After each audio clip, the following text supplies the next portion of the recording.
ini kita lihat, ternyata Masya Allah, indah ketika orang mendapatkan wafat gelar husnul khatimah. Sampai orang berangan-angan, ya Rob wafatkan aku dalam keadaan husnul khatimah. Ya Allah wafatkan aku agar aku dapat hadiah husnul khatimah. Pertanyaannya, sehebat apa sih husnul khatimah ini? Kenapa? Karena kemuliaan husnul khatimah akan diinginkan oleh orang-orang yang tahu indahnya husnul khatimah. Kalau dia tidak tahu indahnya husnul khatimah, mana mungkin dia berangan-angan untuk mendapatkan gelar husnul khatimah. Kalau orang tidak tahu indahnya dan mahalnya emas, dia tidak akan pernah berangan-angan punya emas. Tapi setelah tahu emas itu harganya mahal dan indah, maka dia berangan-angan ingin punya emas. Ingin disampaikan apa sih hebatnya husnul khatimah ini sehingga orang-orang berangan-angan untuk husnul khatimah? Lihat, singkat ingin disampaikan.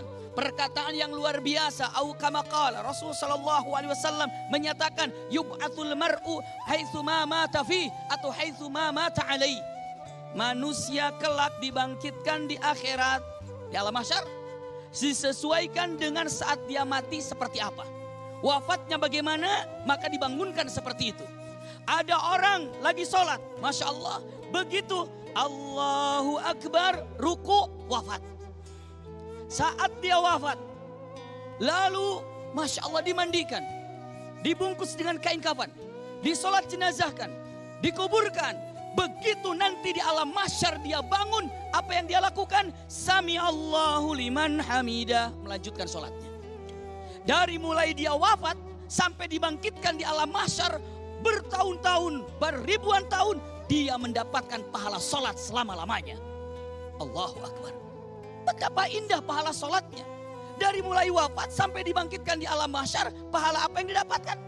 Pahala sholat berapa lama? Sampai Imam Syafi'i mengatakan, walam yatawaqqaf walau bitarfata'ain. Dan dia tidak pernah berhenti sholat. Sampai sekejap mata pun tidak berhenti. Berapa pahalanya? Bukankah ada hadis Rasulullah SAW, kalau ada orang dengan menggunakan kain ihram, saat menggunakan kain ihram, lalu dia di Arafah atau di Mina wafat, dibungkus dengan kain ihramnya.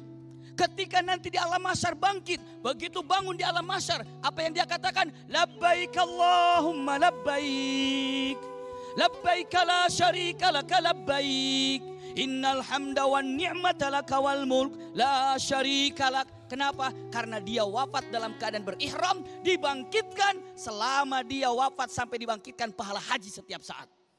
Dahsyat.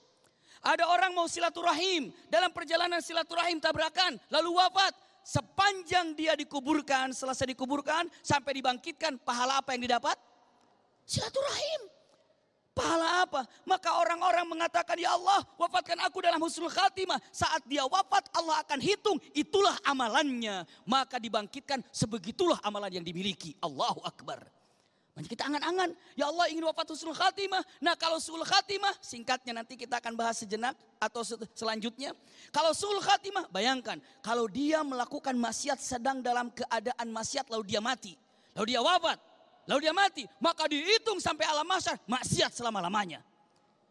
Ada orang sedang minum, orang mungkin sedang minum khamr, hilang akalnya. Lalu dia melakukan dosa besar itu. Tiba-tiba dia mati sedang minum khamar. Selama itu dia dibangkitkannya dengan pahala. Bukan pahala, tapi apa? Balasan minuman khamar. Na'udzubillah. Ada orang yang bunuh diri. Na'udzubillah. Na'udzubillah. Dia bunuh diri sampai dia mati. Dibangkitkan nanti di alam mahsyar. Setiap saatnya adalah dosa bunuh diri. Berat sekali. Makanya kita berangan-angan, ya Allah saya ingin husnul khatimah. Ingin husnul khatimah. Itu doanya. Jadi kalau sekarang kita sudah tahu, ya Rabb, ternyata pantas ya kita ingin wafat husnul khatimah. Karena dari mulai wafat sampai dibangkitkan, pahala itu yang akan diambilnya. Makanya kita selalu mengatakan, ya Allah hadiahkan kepada kami wafat husnul khatimah. Ini yang indah. Selanjutnya, terus bagaimana ya? Ya doa. Terus emang kalau sudah doa bagaimana? Hadis Rasulullah nampak lagi apa? Idza aradallahu al-'abdu khairan ista'malah. Kata hadis Rasulullah, apabila Allah menginginkan seorang hamba, menjadikan hamba itu ahli sorga, karena Allah mencintainya, karena Allah menyayanginya, ista'malah. Kata siapa? Kata Rasulullah. Sahabat bertanya, wa ma makna ista'malah ya Rasulullah? Maksudnya apa ista'malah ini? Rasulullah mengatakan, lihat-lihat, Allah tanamkan kepada orang itu untuk melakukan kebaikan, dan saat melakukan kebaikan Allah cabut nyawanya. Sampai ada orang, ulama besar kita, diundang oleh Allah ke Mekah dan dicabutnya di sana. Coba bagaimana? Kiai Haji Maimun rahimahullah. Pertanyaan, ya Kiai Haji Maimun. Punten. Kenyataannya diundang ke sana. Siapa yang memberangkatkan Allah apabila Allah ingin menjadikan orang itu ahli surga, dimuliakannya. Punten, di Indonesia siapa akan mengira akan dimakamkan berdekatan dengan Siti Khadijah? Ya Rabb, Allah undang sini ya, datang ke sini, lalu setelah itu ambil di situ, dimakamkan di sini. Ini bukan skenario Allah Subhanahu wa taala yang luar biasa. Maka usikum wa iyaya nafsi bitaqwallah. Doa untuk meminta kepada Allah husnul khatimah tidak boleh berhenti setiap waktu sholat, setiap selesai sholat. Karena hadiah terindah bagi seorang mukminin mukminat adalah husnul khatimah. Husnul khatimah, hadiah yang terindah yang Allah berikan kepada siapapun yang menginginkannya, dan kita semuanya pastinya menginginkannya. Ada beberapa tanda memang cukup banyak, diantaranya mungkin tadi sudah disampaikan oleh Kiai Khalil Nafis dengan mengatakan apa? Akhir kalam la ilaha illallah. Jangan dianggap enteng mengucapkan la ilaha illallah, itu sulit sekali. Akhir kalam la ilaha illallah dakhala jannah. Masya Allah, itu tanda-tanda husnul khatimah. Yang kedua diantara araqul jabin, keluar air keringat ketika menghadapi sakaratul maut di dahinya, tapi tidak sampai berjatuhan, hanya relung-relung basah saja. Seperti itu. Subhanallah, ini kalimat yang indah ketika menghadapi hal-hal yang demikian. Tapi yang jelas mintalah pada Allah Subhanahu wa taala seperti itu.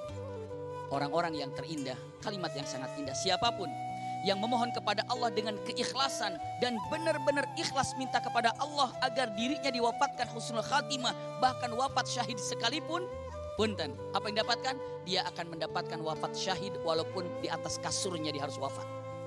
Lihat Khalid bin Walid, 99 kali perang tidak pernah kalah. Baik dalam keadaan kafir ataupun dalam keadaan muslim, tidak pernah kalah. Dalam keadaan muslim setiap terjun dalam peperangan doanya satu, Allahumma rzuqni syahadah. Allahumma rzuqni syahadah. Setiap mau perang hanya minta, ya Allah berikan aku mati syahid, berikan aku mati syahid. Itu Khalid bin Walid Saifullah al-Maslul. Tapi apa yang terjadi kepada beliau? Wafat di atas kasurnya. Saat dia menghadapi sakaratul maut, dia mengatakan, aku Khalid bin Walid yang beberapa kali mengangkat pedang sampai pedang itu hancur di tanganku untuk melawan musuh. Tapi hari ini pejuang Islam ini harus tidur di atas kasur dan wafat di atas kasurnya. Bagaimana aku mendapatkan syahid seperti ini? Teringatlah sahabat mengatakan, wahai Khalid, bukankah Rasulullah pernah mengatakan, man da'a ilallahi khalisan, siapa yang minta kepada Allah dengan keikhlasan agar wafatnya dalam keadaan mati syahid, walaupun di atas kasurnya dia wafat tetap mendapatkan gelar mati syahid, asalkan minta dengan ikhlas. Saat ini pun selalu minta, ya Allah wafatkan dalam husnul khatimah. Doa. Kalau su'ul khatimah mengerikan sekali. Sebaliknya daripada husnul khatimah, tidak bisa untuk mengucapkan kalimat-kalimat thayyibah, tidak bisa mengatakan la ilaha illallah walaupun dibimbing. Tidak bisa. Usikum wa iyaya nafsi bitaqwallah. Karena apa? Karena ada perkataan manusia ini akan wafat dalam kebiasaannya apa. Maka itulah akhir yang mengakhiri kehidupannya. Kebiasaannya bagaimana? Ada kisah yang disampaikan oleh